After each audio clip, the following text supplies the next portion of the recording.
Hi all, welcome to Shadow Broadcasting Free Path IAS. I am Rindo Raj. Let's continue learning Indian polity. നമ്മൾ last സെഷനകത്ത് rigidity of the constitution പഠിച്ചായിരുന്നു അല്ലേ? അവിടെ നമ്മൾ American ഭരണഘടന എങ്ങനെ അമെൻഡ് ചെയ്യുന്നു പഠിച്ചായിരുന്നു അല്ലേ?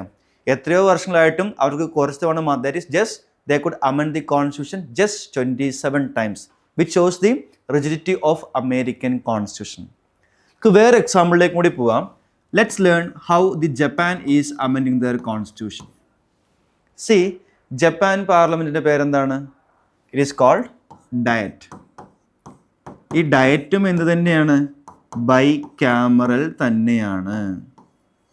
Which means they are also having 2 houses. ഏതൊക്കെയാണെന്ന് പറയുകയാണെങ്കിൽ ഒന്ന് അമേരിക്കയിലെ പോലെ തന്നെ house of representatives, 2 house of councillors. ഇതാണ് ജപ്പാൻ ബൈക്യാമറൽ ലെജിസ്ലേച്ചറിലെ 2 സഭകൾ. നമ്മൾ പഠിക്കാൻ പോകുന്ന എന്താണ്? ജപ്പാൻ എങ്ങനെ അവരുടെ ഭരണഘടന അമെൻഡ് ചെയ്യുന്നു. അതും എന്തിൻ്റെ എക്സാമ്പിൾ തന്നെയാണ്? റിജിഡിറ്റീൻ്റെ എക്സാമ്പിൾ തന്നെയാണ്. സോ അവരുടെ മെക്കാനിസം ഈസ് ദാറ്റ് ഒരു ഭരണഘടനാ ഭേദഗതി ബില്ല് അവർ 2 സഭകളും അമേരിക്കയിലെ പോലെ തന്നെ 2/3 മെജോറിറ്റിയിൽ പാസ്സാക്കുന്നു. Japan is not a federal country. Japan എന്തല്ല? ഒരു ഫെഡറൽ രാജ്യമല്ല. അപ്പോൾ അതിൻ്റെ അർത്ഥം എന്താണ്? അവിടെ സംസ്ഥാനങ്ങളില്ല, കേന്ദ്രം മാത്രമേ ഉള്ളൂ. അങ്ങനെയാണെങ്കിൽ അമേരിക്ക സംസ്ഥാനങ്ങൾക്ക് അയച്ചു കൊടുക്കുന്നത് പോലെ ജപ്പാന് അയക്കാൻ സാധ്യമാണോ? അല്ല. കാരണം എന്താണ്? അവിടെ സംസ്ഥാനങ്ങൾ തന്നെ ഇല്ല. അത്തരം സന്ദർഭങ്ങളിൽ ജപ്പാൻ്റെ ഭരണഘടനാ മെക്കാനിസമാണ് they send that bill for public referendum. Have you heard this term referendum? REFERENDUM. Referendum എന്താണെന്ന് പറയുകയാണെങ്കിൽ ആ ഒരു ബില്ല് ഫൈനലി വോട്ട് ചെയ്യുന്നത് ആ രാജ്യത്തെ ജനങ്ങൾ നേരിട്ടായിരിക്കും. അസ്യൂം പാർലമെൻറ്റ് പാസ്സാക്കുന്ന ബില്ലോ ഒരു സംസ്ഥാനങ്ങൾ പാസ്സാക്കുന്ന ബില്ലോ ഞാനോ നിങ്ങൾ എപ്പോഴെങ്കിലും വോട്ട് ചെയ്തിട്ടുണ്ടോ ഇന്ത്യയിൽ? ഇല്ല. കാരണം എന്താണ്? ഇവിടെ ആ ഒരു സംവിധാനമില്ല. അങ്ങനെ ജനങ്ങൾ എന്ന് പറയുമ്പോൾ ആരായിരിക്കും? കുഞ്ഞു കുട്ടികളല്ല. ആരായിരിക്കും? എലിജിബിൾ ആയിട്ടുള്ള വോട്ടേഴ്സ് ആയിരിക്കും. സോ ആ നാട്ടിലെ നിയമവ്യവസ്ഥകൾ പ്രകാരം ആരാണോ എലിജിബിൾ ആയിട്ടുള്ള വോട്ടേഴ്സ് അവർക്ക് ഒരു ലെജിസ്ലേച്ചർ പാസ്സാക്കുന്ന ബില്ലിൽ നേരിട്ട് വോട്ട് രേഖപ്പെടുത്തി പാസ്സാക്കണോ വേണ്ടയോ തീരുമാനിക്കാൻ സാധ്യമാണ് എങ്കിൽ അത്തരം സംവിധാനത്തിൻ്റെ പേരാണെന്ത്? Referendum. It is nothing but a proposed legislation.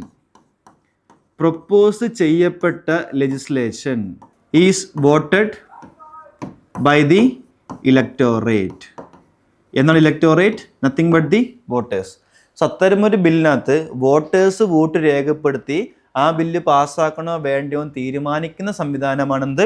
Referendum എന്ന് പറയുന്നത്. സോ ജപ്പാൻ എന്ത് ചെയ്യുന്നു? സംസ്ഥാനങ്ങൾ ഇല്ലാത്തത് കൊണ്ട് തന്നെ അവരുടെ പാർലമെൻറ്റിൻ്റെ സഭകളായ 2 സഭകളും 2/3 മെജോറിറ്റിയിൽ പാസ്സാക്കിയതിനു ശേഷം അത് റെഫറൻഡത്തിന് വിധേയമാക്കുന്നു. ഈ റെഫറൻഡത്തിൽ അത് സിമ്പിൾ മെജോറിറ്റി കിട്ടുന്നുണ്ടെങ്കിൽ വാട്ട് ഈസ് സിമ്പിൾ മെജോറിറ്റി? കേവല ഭൂരിപക്ഷം. അതിൻ്റെ അർത്ഥം എന്താണ്? ഒരു 10 ലക്ഷം ജനങ്ങൾ വോട്ട് ചെയ്യുകയാണെങ്കിൽ 5 ലക്ഷം + 1 വോട്ട് എന്തിന് കിട്ടുന്നു? That is considered to be passed. അതിൻ്റെ അർത്ഥം അന്തിമമായിട്ട് ആ നിയമം അല്ലെങ്കിൽ ഭേദഗതി വേണോ വേണ്ടയോ എന്ന് തീരുമാനിക്കുന്നത് ആരാണ്? ആ നാട്ടിലെ പൗരന്മാർ അല്ലെങ്കിൽ ആ നാട്ടിലെ എലിജിബിൾ ആയിട്ടുള്ള വോട്ടേഴ്സ് ആണ്. ദിസ് സംവിധാനം is what mean by referendum. ഈ ഒരു മെക്കാനിസം സിമ്പിളാണോ? കേൾക്കുന്ന പോലെ അത്ര സിമ്പിൾ അല്ല. പറയാൻ കാരണം 947 വന്ന ഇപ്പോഴത്തെ ജപ്പാനീസ് ഭരണഘടന ഇതുവരെ അമെൻഡ് ചെയ്തിട്ടില്ല. സോ ഈ ഒരു 75ഓളം വർഷങ്ങളായിട്ടും ജപ്പാൻ ഭരണഘടന ഇതുവരെ എന്ത് സാധ്യമായിട്ടില്ല? അമെൻഡ് ചെയ്തിട്ടില്ല. എന്ന് കരുതി ജപ്പാൻ ഭരണഘടന അമെൻഡ് ചെയ്യാനേ സാധ്യമല്ല എന്ന് പറയാൻ സാധ്യമാണോ? അല്ല. It's possible. അവരുടെ ഭരണഘടനാ പ്രകാരം എങ്ങനെ അമെൻഡ് ചെയ്യണമെന്ന് വ്യക്തമായിട്ട് പറയുന്നുണ്ട്. അത് ഇതുവരെ സാധിച്ചിട്ടില്ല എന്ന് മാത്രം. This is what mean by rigidity of a constitution. So ഒരു ഭരണഘടന സിമ്പിളായിട്ട് അമെൻഡ് ചെയ്യാൻ സാധ്യമല്ലാതെ അമെൻഡ് ചെയ്യണമെങ്കിൽ ഒരു പ്രത്യേക പ്രൊസീജിയർ ഫോളോ ചെയ്യണമെന്നുണ്ടെങ്കിൽ then we can call it as a rigid constitution. So American constitution റിജിഡാണ്. ജപ്പാൻ ഭരണഘടനയ്ക്ക് എന്താണ്? റിജിഡ് തന്നെയാണ്. Clear? So till now we have learned various classifications like written and unwritten constitution, Then we also learned flexible and rigid constitution. The next classification is unitary and federal constitution. Unitary and federal constitution. ഇതിൽ federal എന്താണ് നമ്മൾ നേരത്തെ പഠിക്കുകയുണ്ടായി അല്ലേ? എന്താണ് federal? എസെൻഷ്യലായിട്ട് 2 layer of സർക്കാരുകൾ ഉണ്ടാകുന്നു. ഒരു കേന്ദ്ര സർക്കാർ ഉണ്ടാകുന്നു, അല്ലെങ്കിൽ ഒരു പ്രാദേശിക സർക്കാരും ഉണ്ടാകുന്നു. ഈ 2 സർക്കാരുകൾ തമ്മിൽ എങ്ങനെയാണ് അധികാരങ്ങൾ ഡിവൈഡ് ചെയ്യേണ്ടതെന്ന് ഡിവിഷൻ ഓഫ് പവേഴ്സ് വ്യക്തമായിട്ടും ആര് തന്നെ പറഞ്ഞിട്ടുണ്ടാവണം? ആ കോൺസ്റ്റിറ്റ്യൂഷൻ നേരിട്ട് പറഞ്ഞിട്ടുണ്ടെങ്കിൽ. സോ ഭരണഘടന തന്നെ ഏതൊക്കെ കാര്യങ്ങൾ കേന്ദ്രം ചെയ്യണമെന്നും ഏതൊക്കെ കാര്യങ്ങൾ സംസ്ഥാനങ്ങൾ ചെയ്യണമെന്നും വ്യക്തമായിട്ടും ഡിമാർക്കേറ്റ് ചെയ്തിട്ടുണ്ടെങ്കിൽ then that ഭരണഘടന is called a federal constitution. So എന്തായിരിക്കാം യൂണിറ്ററി കോൺസ്റ്റിറ്റ്യൂഷൻ? അത്തരം രാജ്യങ്ങളിൽ we will have a strong central government. ഇതിൻ്റെ അർത്ഥം എന്താണ്? അവിടെ കേന്ദ്രമായിരിക്കുമെന്ത്? More powerful. അത്തരം രാജ്യങ്ങളിൽ they may have a local government, they may not have a local government. അവിടെ പ്രാദേശിക സർക്കാരുകൾ ഉണ്ടാകാം, ഉണ്ടാകാതെയും ഇരിക്കാം. എന്നാൽ ഫെഡറൽ രാജ്യത്തിൽ എന്തുണ്ടായിരിക്കണം? പ്രാദേശിക സർക്കാർ എന്താണ്? മസ്റ്റാണ് അല്ലേ? What is federalism? അടിസ്ഥാനപരമായിട്ടും ഒരു എസെൻഷ്യലി കേന്ദ്രവും സംസ്ഥാനവും ഉണ്ടാവുകയും അവരുടെ അധികാരം വ്യക്തമായിട്ടും ഭരണഘടന തന്നെ ഡിമാർക്കേറ്റ് ചെയ്ത് കൊടുക്കുകയാണെങ്കിൽ they are A federal country. So unitary എന്താണ്? അവിടെ ഒരു കേന്ദ്ര സർക്കാർ സ്ട്രോങ് ആയിട്ട് ഉണ്ടാകുകയും ഒരു പ്രാദേശിക സർക്കാർ ഉണ്ടാകാം, ഉണ്ടാകാതെയും ഇരിക്കാം. ഇൻ കേസ് അവർക്കൊരു പ്രാദേശിക സർക്കാർ ഉണ്ട് എന്ന് തന്നെ വിചാരിക്കുക. ഈ പ്രാദേശിക സർക്കാരിന് അധികാരങ്ങൾ കൊടുക്കുന്ന ആരായിരിക്കും? കേന്ദ്ര സർക്കാരായിരിക്കും, അല്ലാതെ ആരല്ല? കോൺസ്റ്റിറ്റ്യൂഷൻ അല്ല. മനസ്സിലായോ?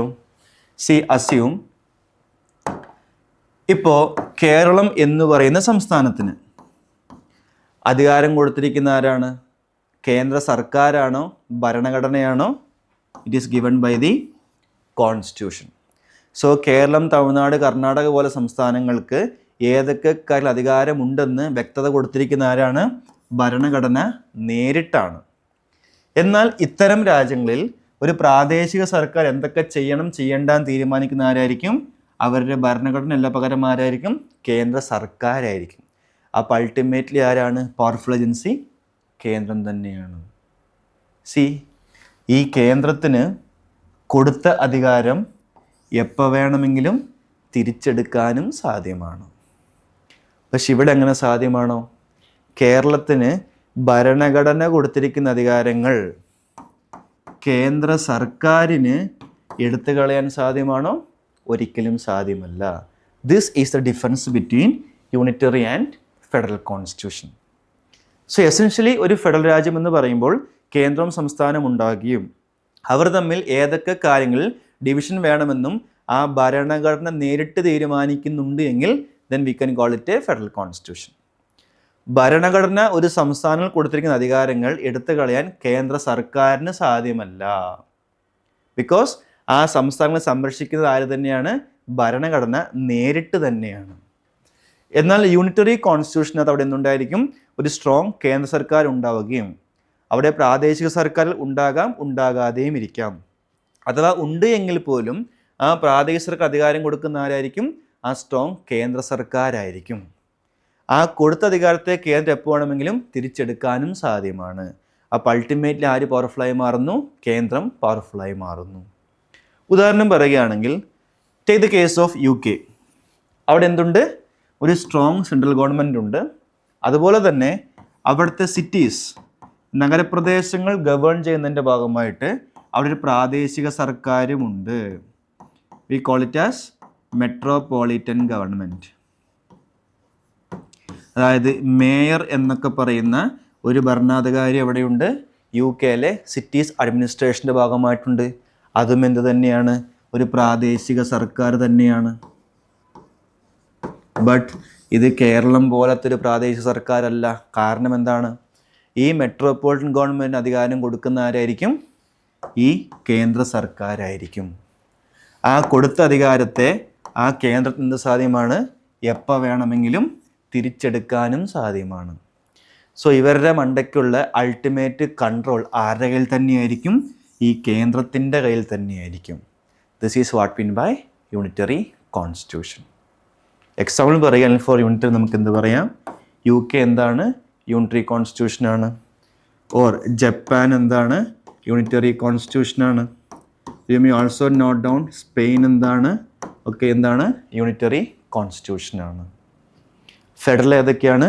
ഇന്ത്യ ഫെഡറലാണ്, കാനഡ ഫെഡറലാണ്, USA ഫെഡറലാണ്, ഓസ്ട്രേലിയ ഫെഡറലാണ്, ബ്രസീലൊക്കെ എന്താണ്? ഫെഡറൽ രാജ്യങ്ങളാണ്. These are examples for federal constitutions. So I hope ഈ ക്ലാസിഫിക്കേഷൻ വ്യക്തമായിട്ട് മനസ്സിലായെന്ന് വിശ്വസിക്കുന്നു. Written, unwritten, flexible, rigid, federal and unitary constitutions.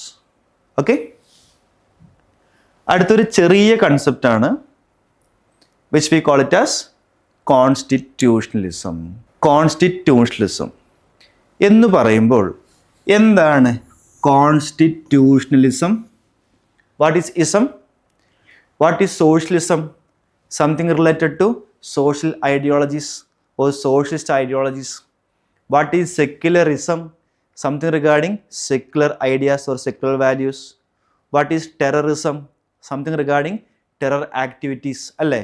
അപ്പോൾ എന്താണ് constitutionalism? Something regarding constitutional values. It simply means ഭരണഘടന പറഞ്ഞിരിക്കുന്ന ആശയങ്ങൾ മാത്രം ഫോളോ ചെയ്യുന്ന ഒരു സർക്കാർ സംവിധാനം, which we also call it as constitutional government. Constitutional government mechanism. അതിൻ്റെ അർത്ഥം എന്താണെന്ന് പറയുകയാണെങ്കിൽ ഭരണഘടന പറയുന്ന കാര്യങ്ങൾ മാത്രം ചെയ്തുകൊണ്ട് മുന്നോട്ട് പോകുന്ന സർക്കാർ. ദാറ്റ് മീൻസ് ഭരണഘടന ചെയ്യണമെന്ന് പറയുന്ന കാര്യം ചെയ്യുകയും ചെയ്യണ്ട എന്ന് പറയുന്ന കാര്യങ്ങൾ ചെയ്യാതിരിക്കുകയും ചെയ്യുന്ന സർക്കാർ. ദാറ്റ് മീൻസ് ഈ സർക്കാരിനെ ആരാ കൺട്രോൾ ചെയ്യുന്നത്? Who controls the government? Our constitution. So നമ്മുടെ സർക്കാരുകൾക്ക് ഭരണഘടനയിൽ പറഞ്ഞിരിക്കുന്ന കാര്യങ്ങൾ ഫോളോ ചെയ്തുകൊണ്ട് മാത്രം എന്ത് സാധ്യമാവുകയുള്ളൂ? ഗവേണൻസ് നടത്താൻ സാധിക്കുകയുള്ളൂ. നമ്മുടെ ഭരണഘടന, ഫോർ എക്സാമ്പിൾ, നമ്മുടെ ഭരണഘടന പറയുന്നു എന്താണ്? കറൻസി കേന്ദ്രത്തിൻ്റെ മേഖലയാണെന്ന് പറയുന്നു, അല്ലേ? അതിൻ്റെ അർത്ഥം എന്താണ്? കറൻസി സംസ്ഥാനങ്ങളുടെ മേഖല അല്ല എന്ന് പറയുന്നു. അതിൻ്റെ അർത്ഥം എന്താണ്? സംസ്ഥാനങ്ങൾ കറൻസി അച്ചടിക്കേണ്ട കാര്യമില്ല എന്ന് പറയുന്നു. അതുകൊണ്ടാണ് ഒരു സർക്കാർ, സംസ്ഥാന സർക്കാർ എന്ത് ചെയ്യാത്തത്? കറൻസി അച്ചടിക്കാത്തത്. ഇൻ കേസ് അസ്യൂം കേരള സർക്കാർ നാളെ കറൻസി അച്ചടിച്ച് ഇറക്കിയെന്ന് വിചാരിക്കുക, അതെന്തായിരിക്കും? ഒരു ഭരണഘടന ലംഘനമായിരിക്കും, അല്ലേ? അങ്ങനെ ഫോളോ ചെയ്യാതെ ഭരണഘടന പറയുന്ന കാര്യങ്ങൾ മാത്രം ഫോളോ ചെയ്തുകൊണ്ട് മുന്നോട്ട് പോകുന്ന സർക്കാർ സംവിധാനമാണെന്ത്? We call it as constitutional government mechanism, which means we are following the ideas of constitution. അതിൻ്റെ അർത്ഥം എന്താണ്? അൾട്ടിമേറ്റ്ലി നമ്മുടെ സർക്കാരുകൾക്ക് ഭരണഘടന കൊടുത്തിരിക്കുന്ന ടേംസ് ആൻഡ് കണ്ടീഷൻസ് വഴി മാത്രം എന്ത് സാധ്യമാകത്തുള്ളൂ? പെർഫോം ചെയ്യാൻ സാധിക്കത്തുള്ളൂ. അവർ government is limited by the terms of the constitution. ഭരണഘടന ചെയ്യേണ്ടെന്ന് പറയുകയാണെങ്കിൽ സർക്കാർ എന്ത് സാധ്യമല്ല? അത്തരം കാര്യം പ്രവർത്തിക്കാൻ എന്തല്ല? ഒരു കാരണവശാലും സാധ്യമല്ല. Clear? This is what mean by the government is limited by the terms of the constitution. That is what means the idea of constitutionalism. Clear? Your value മനസ്സിലായെന്ന് വിചാരിക്കുന്നു. Let's stop for the time being. Let's continue in the next classes. See you then. Bye.